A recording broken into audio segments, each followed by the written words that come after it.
अगं तू टाकती काय ढेकूळ पाण्यात गेल्यावर इगरणार आहे. एवढा मोठा माती आहे ही, माती आहे. आता बघा बहिणीनं, टाकू का? हम्म.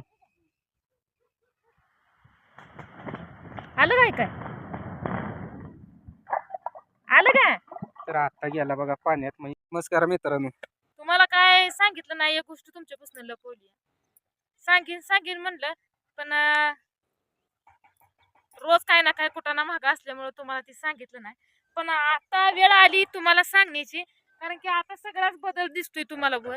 अहो, सगळं पटांगण दिसतंय, जिकडं तिकडं सगळं मोकळं केलं. बांधाची झाडं पिढं पूर्णपणे असं काढून टाकले, ती पूर्णपणे बांध रिकामा केलाय.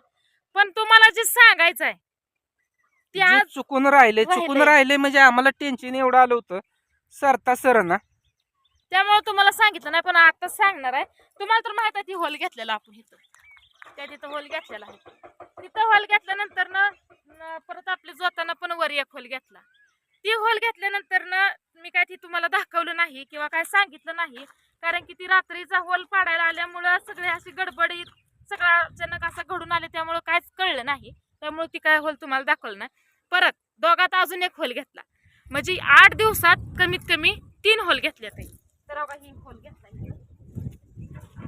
हे दिसतंय तुम्हाला. हे सगळे म्हणजे समजा हे वाटच आहे, याला काय म्हणायचं, खडीच आहे, वर मधली निघालेली घाणच आहे. खाणच आहे. तर ही होल आपण किती घेतलाय? 700-750 फूट घेतलं. फूट घेतलाय. तर 750 फूट होल घ्यायला साधारण 90,000 रुपये गेलेत. 90,000 गेले. आणि ती 90,000 कसं कसं मिळवायला किती दिवस लागतात तुम्हाला सगळ्याला माहित आहे. पैसा कमवायला किती दिवस लागतात आणि घालवायला 1 सेकंद सुद्धा लागत नाही. एका सेकंदात आपल्या हातातून सगळं काय जात. पण काय केलं माहितीये का, विचार केला, खोलवर विचार केला.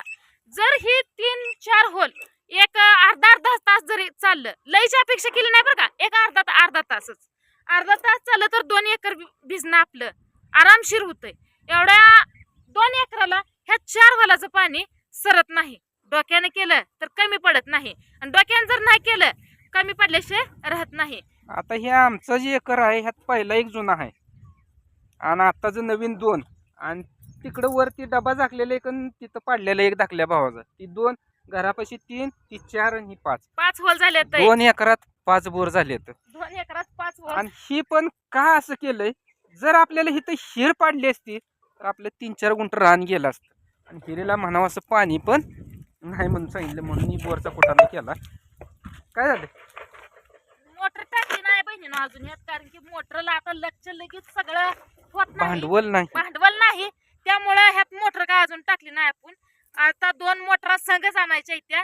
का संघ आणायच्या त्या, तर वरच्या 2 हॉलात मोटर आहेत त्या, आणि हे जे आता 2 नवीन घेतलेल्या आहेत ह्यात मोटर नाही त्या. आता नवीन मोटर आणायचं म्हणलं तर कमीत कमी ₹1,00,000 पुरते का नाही, तर मला काय आताच्या महागाईनं माहित नाही. तर ह्यांना काय बाहेर असेल कसं ते ह्यांना माहित असणार आहे.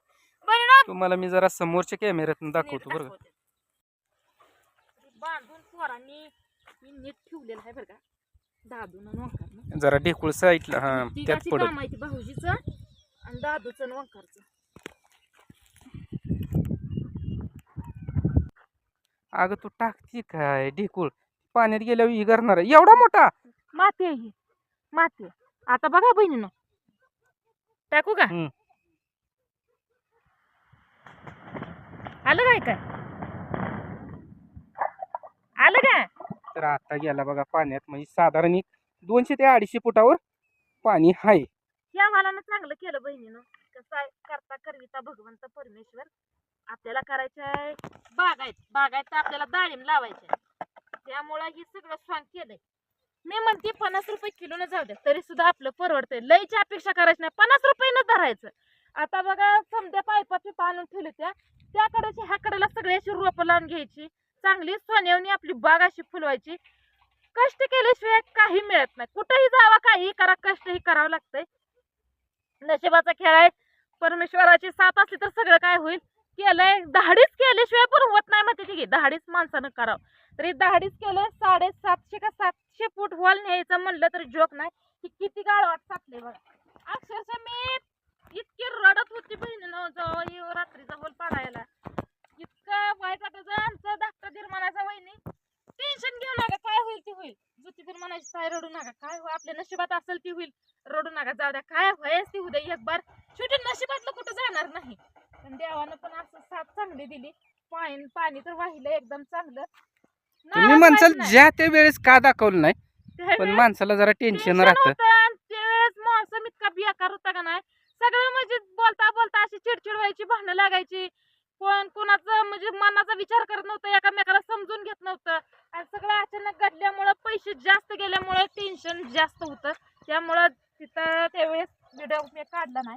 तर ही इतकं बाहेर रतवाट निघले आता ही संडास. आता तुम्हाला जी दाखवतो पडदा असं तुटले तर की असं घेरवाट निघालंय बघा. एवढा ही जी तुम्हाला दिसतंय का, एवढा ही लाल असं पडदं तुटलेलं आहे इथं. आणि असं 3 ते 4 पडदं तुटलेत होय, तेवढं आणि आहे. त्यातच पाणी लागलेलं आहे तांबड तोंड्यामध्ये. काय जण म्हणते ते पाणी, मला वाटत नाही की आपलं पाणी कोण, आता बरेच जण असं म्हणते की पाणी अडवता येतं, पाणी हे करायचं. पण ते परमेश्वराला माहित कुणाचं कसं. पण खरं खोटा विश्वास धरायचा न धरायचा तिथं पण जरा ही होतंय. होय होय आ? हे बघा, नशिबात जी काय आहे त्या ज्या गोष्टी घडणार आहेत त्या होणार आहेत त्या, ती होणारच आहे त्या. आपण किती जरी त्याला अडवायचा प्रयत्न केला आणि तर काय ती जरी अडत केलं नाही. तरी ती अडत नसते त्या. आणि आमच्या इथं सरासरी 40-45 फुटाला तांबड तुंडी रान लागतंय. तर तसं या काही 40-45 फुटापासून आपलं पडदं लागत गेले तर तेव्हापासून रान जे आपलं बदलत गेलंय ते हार्ड असं म्हणजे पाषाण असं तांबड तुंडी लागत गेलंय. एवढा तुम्हाला इथं दिसतंयच. तर आता ती एक बोर घेतला आधी आपल्याला, ते बोरमध्ये खचून चालती 20 ते 25 मिनटं मोटर. ऐन उन्हाळ्यात ती चालवत होता तेवढा, आणि त्यातलीच मोटर परत काढून ती बोर पाडला त्यात टाकली होती, ती परत ठीक चालती. घेतला शेवट. आणि आता ही शेवट घेतलाय. पण ह्याच्या एवढी आपली म्हणजे मोटरच नाही हो, ह्याच्या बजेटची मोटर नाही. मोटर नाही त्यामुळे जरा थांबलेलं गेलं या. कारण की याला जरा जास्त म्हणजे 700 फूट म्हणते ती. खोली जास्त आहे आपल्याकडे. जी हाय मोटर त्याची एवढी लांबी नाही किंवा पाईप केबल ती सगळं बजेट नाही. त्यामुळं आपण टेस्ट करायची गेली ह्यात सोडली नाही किंवा चेक करायला. आता फक्त नवीन मोटर एकदम पटकन आणून ह्यात टाकायची आहे बघा. त्याला आपल्याला भांडवल लागणार आहे सरासरी 50,000 रुपये लागणार आहेत. पाणी असल्याशिवाय पण शेती नाही. नुसतं शेतीकडे बघून शिना काय उपयोग आहे सांगा. 1 एकर जर शेती असली तरी सुद्धा काय कमी पडत नाही. नीट डोक्याने केलं ना ते एका एकरात सुद्धा 10 लाख व्हायला मागं पुढे होत नाही. पण ती करणी पाहिजे, कर्तुक पाहिजे, केलं पाहिजे, धाडीच केलं पाहिजे. आता डाळिंब लावली तर डाळिंबीला मर रोग आहे, तेल्या आहे, कुजवा आहे, त्याला अनेक रोग आहेत. पण त्यातनं पण जर आपण डोक्याने केलं तर ती साधलं पुढं जाऊन आपल्या हातात पदरात जर फळं पडली, मोहर आपण करताना तर चांगला विचार करणार आहे. पण पुढचं काय आहे कुणाला माहित आहे. पण धाडीस पाऊल उचलल्याशिवाय तर काय होणार आहे. बाबा तसं होतंय म्हणून ती करायलाच नका. एका जागेला बसून जर राहिलं तर ते होणार आहे का नाही. त्यामुळे धाडीच करणं गरजेचं आहे. धाडीच केलं, 3 होल घेतलं आठवड्यात, 3 होल घेतलं तिघात, काय असायचं ते असू द्या म्हणलं भाऊजी धाडीच करू. 10 ते 11 दिवस झाले तर. पण कंडिशन अशी होती की जी मशीन लावली होती त्यांच्याकडे रिबोर करायला देखील पाणी नव्हतं. इतकी चिडचिड आणि आमचं एवढं म्हणजे डोकं हल्लं होतं की एवढा खोल बोर न्यायचा, त्यांना एवढं पैसे द्यायचं, आणि साधा आपला बोर रिबोर बी करून देत नाहीत किंवा त्याला पाणी किती लागलं किती नाही ती समजत नाही. त्यामुळं आमच्यात कसं झालं होतं, आमच्या नवरा बायकोची जरा तुम्ही त्यात पहिलीच चालू होती आणि त्यात हे अजून टेन्शनला भर पडली. माणसाला कसं असतं, टेन्शन आल्यावर माणूस कुठं तोंड काढतं कुठं जातं हे तुम्हाला सांगायची गरज नाही. पण घेतलं बाय का नाही? मला वाटतं काय नाही घेतलं का नाही. 3 होल कसं घासणं घेतलं का नाही. आवाज त्या शेती 8-10 दिवसात 3 होल घेतलं का नाही. शेती पिकवायची आहे. हा मग? शेतीला पाणी नाही म्हणल्यावर बोर घेवच लागणार आहे ते, आणि पाणीच नियोजन करावं लागतंय. कारण आज शेती पिकवायची म्हणलं तर पाणी असल्याशिवाय शेती पिकत नाही. नुसतं जर आलं शेती तर सगळं मस्त केलंय, एक लेवलनं प्लॉट केलाय, पण एक लेवलनं प्लॉट करून त्याच्याकडे बघून शेती काय पिकत नाही. तर हे एवढं सगळं क्षेत्र आहे बघा बहिणीनो. एवढं क्षेत्र जर चांगलं पिकलं तर काय घे. बांध पडायला हा. 20,000 रुपये गेले.